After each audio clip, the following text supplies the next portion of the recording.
कृपा से सब काम हो रहा है। जो सिर्फ यही गाते चले, सिर्फ दिन रात यही कहते चले, उसके मन में कभी अहंकार नहीं आ सकता। और महाराज, ये जीवन ऐसा है, कब क्या हो जाए कोई ठिकाना नहीं है। ये जरूरी नहीं कि आप इस समय अरबपति हैं तो सदैव रहेंगे। एक लेख पढ़ा हमने,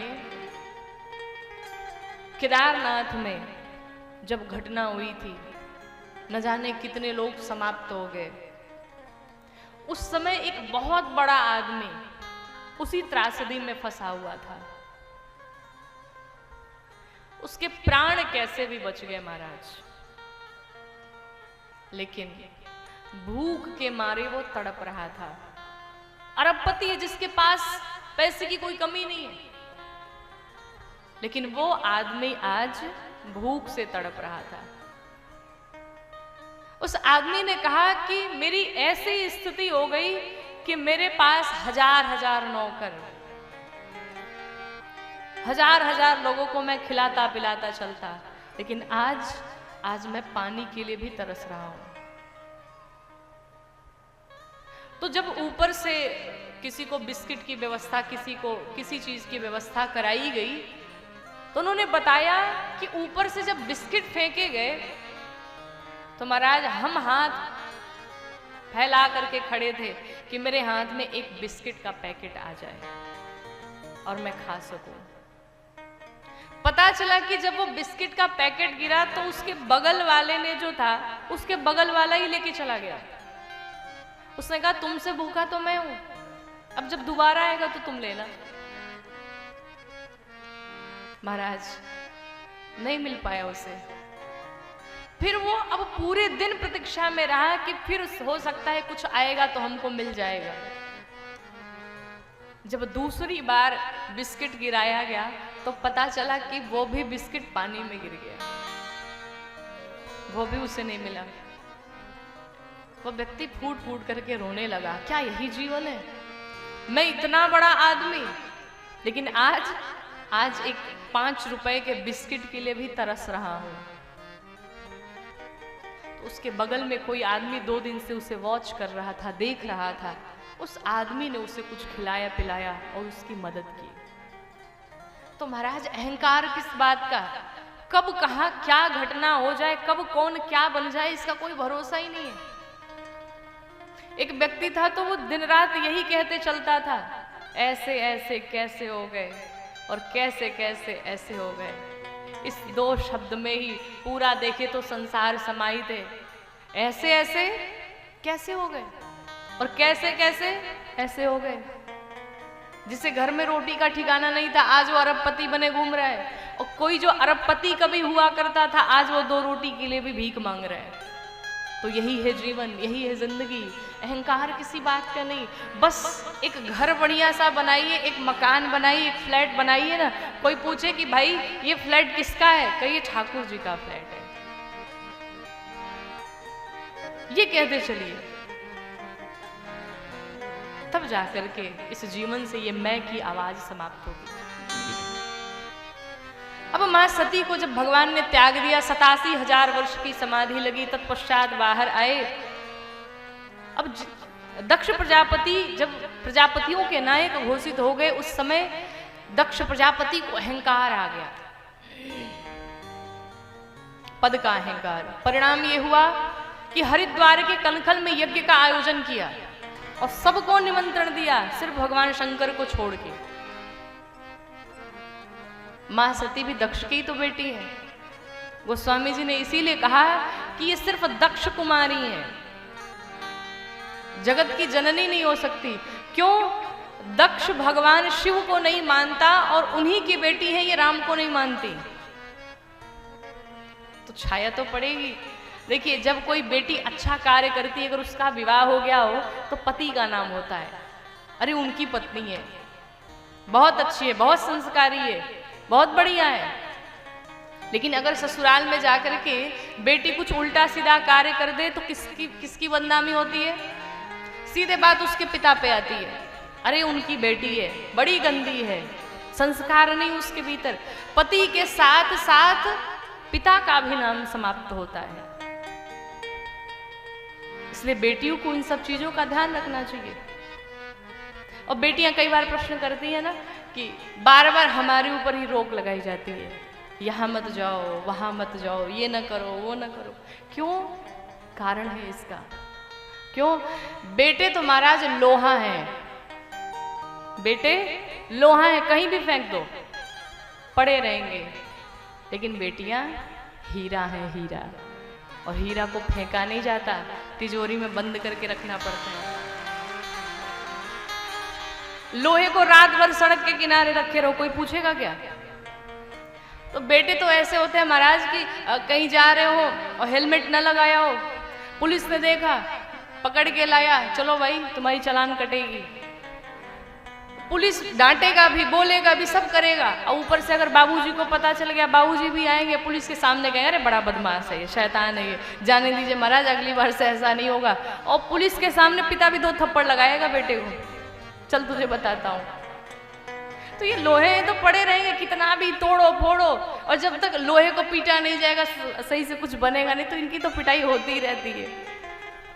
लेकिन लड़कियां, कन्याएं तो हीरा होती हैं। अब उन लड़कियों से कहना चाहते हैं जो जिनको ये प्रॉब्लम होती है, आप एक अपनी कमाई से, मेहनत से एक हीरे की अंगूठी बनवाओ और उस हीरे की अंगूठी को सड़क पे रख दो रात भर के लिए, बचेगी क्या?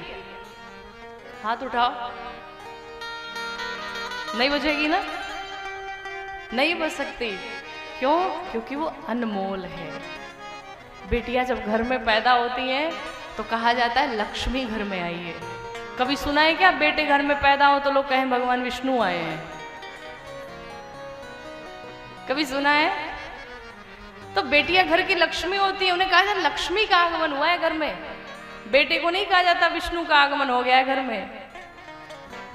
क्यों? बेटे भाग्य से पैदा होते हैं, लेकिन बेटियां सौभाग्य से पैदा होती। जब सौभाग्य का पुण्य होता है ना, तब जाकर के बेटियां घर में आती।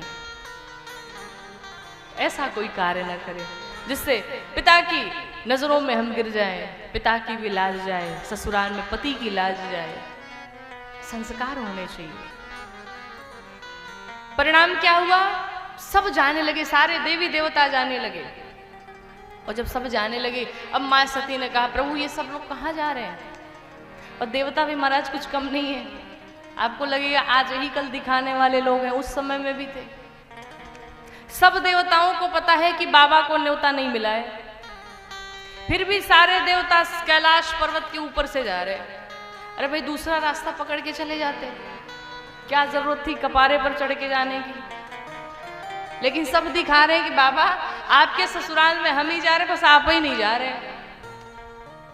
तो सती मैया ने कहा प्रभु कहाँ जा रहे? कहा सब आपके मायके में जा रहे हैं। तो अब तो जैसे मायके का नाम, भाई मायका तो शब्द ही ऐसा होता है।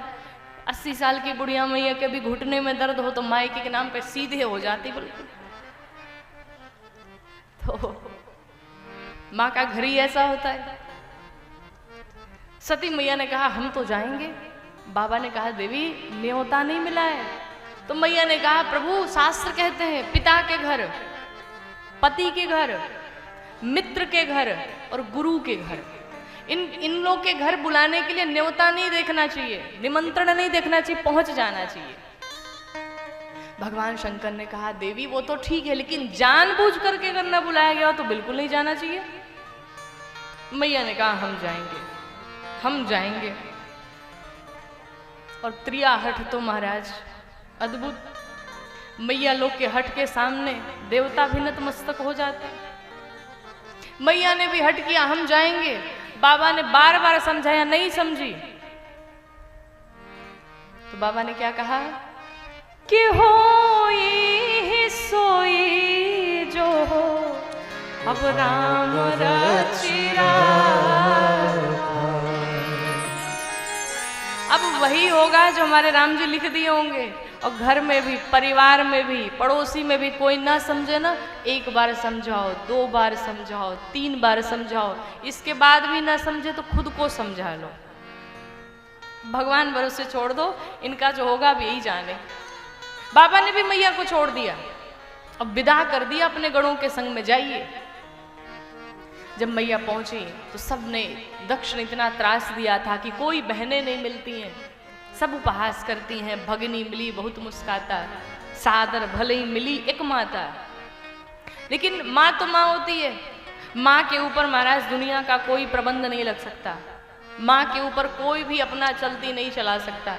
माँ सबसे परे है। मैया ने सारी बाधाओं को तोड़ करके मैया प्रसूति आई और आकर के माँ सती को अपने हृदय से लगा लेती, भीतर लेकर के गई। यज्ञ की परिक्रमा जब करने सती मैया प्रारंभ की तो देखा सबका भाग रखा था, लेकिन भगवान शंकर का कहीं भाग ही नहीं था। जब देखा कि इनका तो कहीं भाग ही नहीं, अब मैया सती को बड़ा क्रोध आया। माताओं में एक बड़ी अच्छी आदत है, घर के भीतर अपने पति को चाहे जितना डांट लें, जितना कुछ कह लें, लेकिन मायके में मजाल है कोई कुछ बोल दे, महाराज अपने पे आ जाएंगी। मायके में कहीं भी बाहर अपने पति की निंदा कोई कर रहा है तो काली मैया बन जाएंगी। अब मैया सती चाहे भगवान को जितना कह रही है कुछ भी, लेकिन मायके में जब देखा कि मेरे पति का अपमान, मैया सती को बर्दाश्त नहीं हुआ और मैया सती तुरंत उस सभा में दपट पड़ी। क्रोध फूट गया मैया सती का। दाहिने अंगुष्ठ से योगाग्नि प्रज्वलित कर ली मैया ने। मां सती कहती है मेरे पति सिर्फ मेरे पति नहीं जगत के पिता हैं, और जगत के पिता का इतना बड़ा अपमान दक्ष ने किया है। यहाँ जितने भी लोग उपस्थित हैं, देव धनुज जितने भी लोग हैं, सबको उचित दंड मिलेगा। जिसने मेरे पति की निंदा की अथवा सुनी सबको उचित दंड मिलेगा। मेरे पति का अपमान किया। नियम है कि गुरु की निंदा अगर हो रही हो, संत की निंदा हो रही हो, सदग्रंथ की निंदा हो रही है, अगर क्षमता है तो निंदा करने वाले की जिह्वा काट लीजिए, अगर क्षमता नहीं है तो कान बंद करके वहां से वापस चले जाइए। मां सती ने कहा इस शरीर को मैंने दक्ष के शुक्र से प्राप्त किया है और अब इस शरीर को यहीं समाप्त कर डालूंगी। मैया सती ने दाहिने अंगुष्ठ से योगाग्नि प्रज्वलित करके स्वयं के शरीर को भस्म किया। जैसे ही भस्म किया, जो दो गण आए थे उन गणों ने सबको त्रास दिया। भगवान शंकर को जब ये खबर लगी, भगवान शंकर ने निकाला एक केश जटाओं से और भूमि पर पटक दिया। जैसे भूमि पर पटका, वीरभद्र प्रकट हो गए। वीरभद्र को भगवान शंकर ने कुपित करके भेजा, कहा जाओ सब कुछ दंड दे करके आओ। वीरभद्र पहुंचे हैं। जाने के पश्चात पूसा नाम के साधु थे, दाढ़ी नोच डाली, सबको मुष्टिका से प्रहार करने लगे। सबको दंड देने के पश्चात पहुंचे दक्ष प्रजापति के पास। जाने के पश्चात दक्ष के सिर को पकड़ करके 5 बार हिलाया और 5 बार हिला करके दक्ष के सिर को धड़ से अलग करके यज्ञ में आहुति दिया। मानो यज्ञ की आहुति हो गई। सब होने के पश्चात ब्रह्मा विष्णु महेश तीनों आकर के यज्ञ की रक्षा की। मरते समय सती मैया ने भगवान राम से वरदान मांगा। कहा भगवान हे प्रभु, जब जब मेरा जन्म हो तब तब मैं भगवान की ही दासी बनूं। और जैसे ये वरदान मांगा, भगवान ने कहा क्या अगले जन्म में भी आप दक्ष की बेटी बनेंगी? मैया ने कहा आप पत्थर की बेटी बना देना, लेकिन इस दक्ष की बेटी कभी न बनाना।